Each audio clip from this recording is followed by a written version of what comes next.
Good evening, ladies and gentlemen. I'm Joe, he's Nick, and you are listening to the Nick and Joe Show, live on the Think Radio Broadcast Network. And I'm in the studio here in Ottawa at the Think Radio Broadcast Centre, Ottawa being Canada's national capital. And Nick is not in Sudbury tonight, he's out on the farm. So hello, Nick. Oh, it's a pleasure to be here. I tell you what, Sudbury's a great place. It really is. But I got to tell you, I'm glad to be home. Well, I can, I could relate to that, or I can envy you, I guess. Just the idea of being on the farm. I wish that I was out there with you, Nick. You know what? I think a lot of people would rather be on the farm than in the city. Because the city has its advantages, but it has its disadvantages too. That is absolutely correct. And for those of you who are suffering in the heat tonight, we had our first snowfall. Well, second actually snowfall, but it stayed. So, but I think today was actually relatively warm here. So the snow most of it's melted off now, and I expect that tomorrow the rest of it will melt off. So it wasn't much. It was just a couple of inches Not even that. Hey, how much did you guys get up there? Not even that. We got a dusting. A dusting. Well, we had more than a dusting, Nick. Nothing to, snarl traffic or anything like that, unless, of course, you're driving on Highway 401, which has become like the accident highway capital of Canada and quite possibly the world. I don't know. They have this reality TV show, Nick, about Road to Hell or Hell Highway or whatever they call it, or and it's set in BC, and they always have accidents and stuff like that. But I'm thinking to myself, okay, you guys don't have anywhere near as many accidents and as spectacular as they have on Highway 401, which is one of them. It's really the main east-west thoroughfare in the province of Ontario. Runs from the Quebec border all the way to frankly, to the city of Detroit, if you cross the bridge all the way in Windsor. So, and they had, I guess they had quite a pile up there around Cornwall, which, was largely due to the snow. So, you get 1 inch of snow, or 2 centimeters, 2.5 centimeters of snow, and all of a sudden nobody knows how to drive. And it's funny because we're talking about professional truck drivers. We're not talking about a few cars or whatever. So I don't know, Nick. It's interesting. Anyway, nobody's tuning in to listen to us talk about snow in Ontario, Nick. No. The story right now is, of course, the U.S. Pardon me. Yeah, I'm even choking on it. The U.S. Yeah, no kidding. The U.S. election. Just before we get into it, Nick, let's do the housekeeping. Ladies and gentlemen, if you want to join our chat, live chat, if you're listening to the live show on Wednesday night, just log in, click on the chat bubble or the comment bubble in your player online, and you may have to register or you may have to sign in. That's to ensure that you're a live person, real flesh and blood, that you're not a robot or whatever those things are that troll the internet from time to time. And you know what? I wish we had some liberals that would, from time to time, log in and give us a little bit of pushback on some of our comments and notions, Nick. But I guess it's just not to be. People are not interested. So, nope. U.S. election. It's funny. I got to tell you, okay? So I'm watching. I watched until about 3 a.m. Eastern time, and then I thought, okay, this is not going to. They're not going to resolve this tonight. I'm going up to bed, so I wander up to the bedroom, and my wife is wakes up and she goes, "So have they declared a winner yet?" And I said, "No," and so she said, "Well, what's happening?" I said, "Well, at least as of last night, I still thought that Trump would win, but he was comfortably ahead in the states that had not been called yet. So I thought, okay, for sure he's going to win. It's just going to take some time to sort out all of these ballots, etc., and count the leftover votes." And So I said to her, I said that, and they said, well, so what's the problem? What's going on? And I said, they're slow and they have to do this. So she said, well, what's Trump going to do?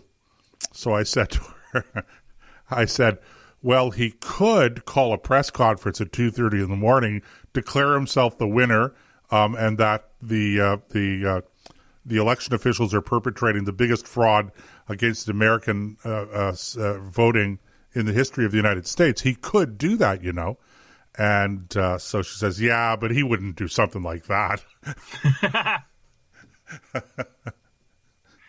So which just leads me to make the obvious observation.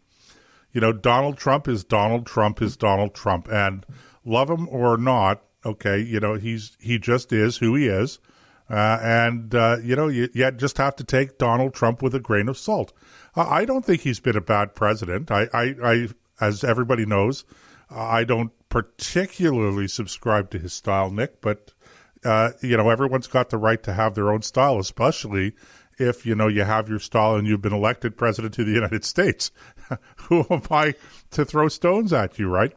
But but other than that, I think he's been a particularly effective president in most areas, not in all, but most areas. I'm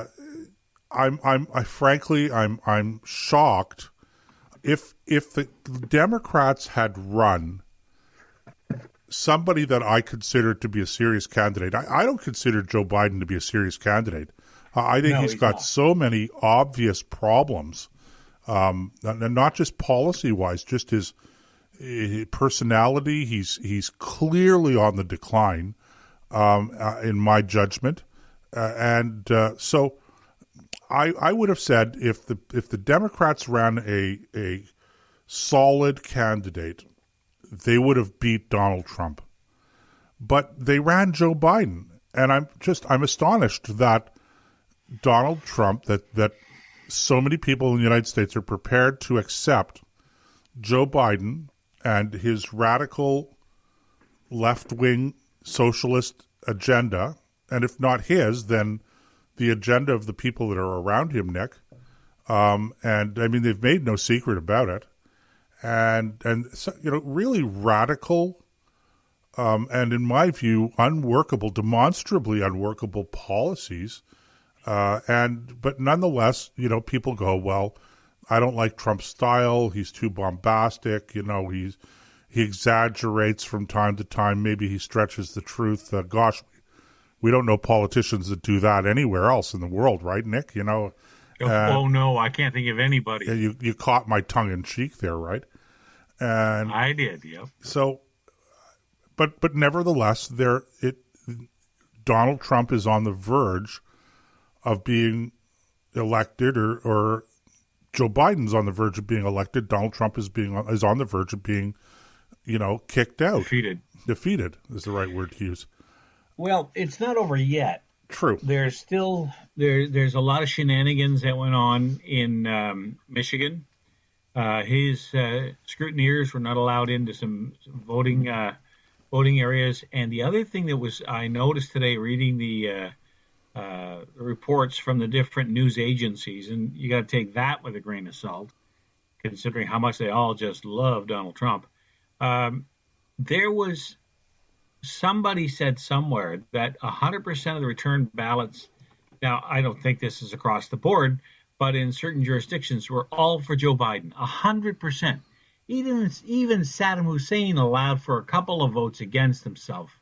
Like he had a 94% approval rating, or got 94% of the vote when they ran elections in Iraq during just before the Iraq War. So this kind of stuff, nobody gets 100%, because you're never going to get that many people to agree on any one thing. You can't get them to agree that the sun is shining most days. Never mind who should be president of the United States. So there's that kind of thing in the background. And I'm not saying there's anything nefarious. Well, I am kind of hinting at something nefarious going on, because how do you end up with 100% of the vote? It just doesn't make any sense to me. And the overnight surge for Biden certainly lends itself to conspiracy theories. Now, I'm not a real conspiracy theorist. I I really try to avoid going down those rabbit holes because they usually turn out to be wrong. And it's hard to tell which ones are real and which ones aren't, so I just avoid them. But in this particular case, when you look at what's going on in Pennsylvania, when you look at what happened in Michigan, when you looked at Wisconsin, they still haven't called Nevada. You know, when I went to bed last night, if everything had gone the way that it looked like it was going to go, with all the pink states going red, Donald Trump would have had over almost 300 electoral college votes. Now, granted, some of that stuff is going to swing back and forth, but he didn't win a single one of them, or some of them are still in question and the rest went blue. How does that happen? And that's what I think a lot of people are saying today is, how did that happen?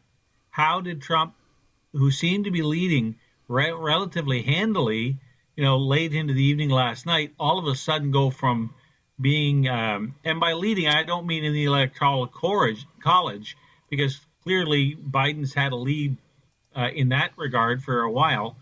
But how does he lose so many states he was leading in? That's the part I don't understand.